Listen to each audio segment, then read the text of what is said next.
They say you can tell when a person is about to break, not by how they cry, but by how quiet they become before they do. Daniel Hayes wasn't the kind of man people remembered easily. He was kind, polite, steady, the type of person who fixed broken things for others, even when his own life was falling apart. When his marriage ended, he poured himself into work, and that small security shop on Main Street became the only place that still felt like his. But peace has a strange way of turning into silence, and silence has a way of listening back. It was a Thursday morning when Daniel called the police. He said there was something wrong with his own security footage, something he couldn't explain. The dispatcher noted that his voice trembled only once when he said, "I think someone broke into my store last night, but it looks like me." When the officers arrived, Daniel showed them the clip. The camera outside his shop captured the street. Empty, still, nothing unusual. Then, a little before midnight, Daniel appeared in frame. He walked up to his door, unlocked it, and went inside.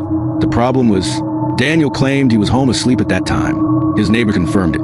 His car hadn't left the driveway all night. The footage continued. Inside the store, the figure who looked like Daniel walked behind the counter and stood perfectly still, not moving, not blinking, for 5 full minutes.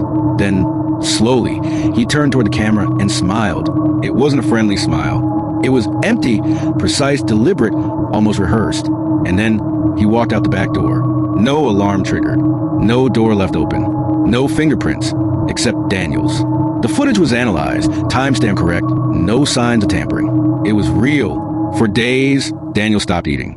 He stopped talking. He just sat behind the counter, staring at the corner of the shop where the camera had once been. Until the night, the videos started showing up again.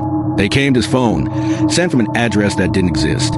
Each one showing new footage, his house, his hallway, his bedroom. Always at the same time. Always showing him asleep, while someone else stood watching. He unplugged his cameras. He destroyed the hard drives. But the emails didn't stop. Each subject line said the same thing. You were never alone.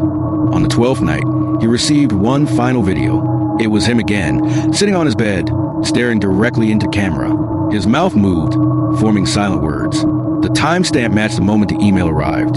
The police never found out who sent it, or how it was even recorded.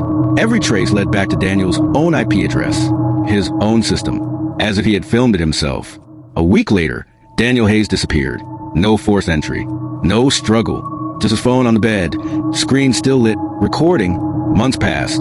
The store reopened under a new owner, with a new name. But sometimes, when the lights go out after closing, the motion sensors turn on by themselves.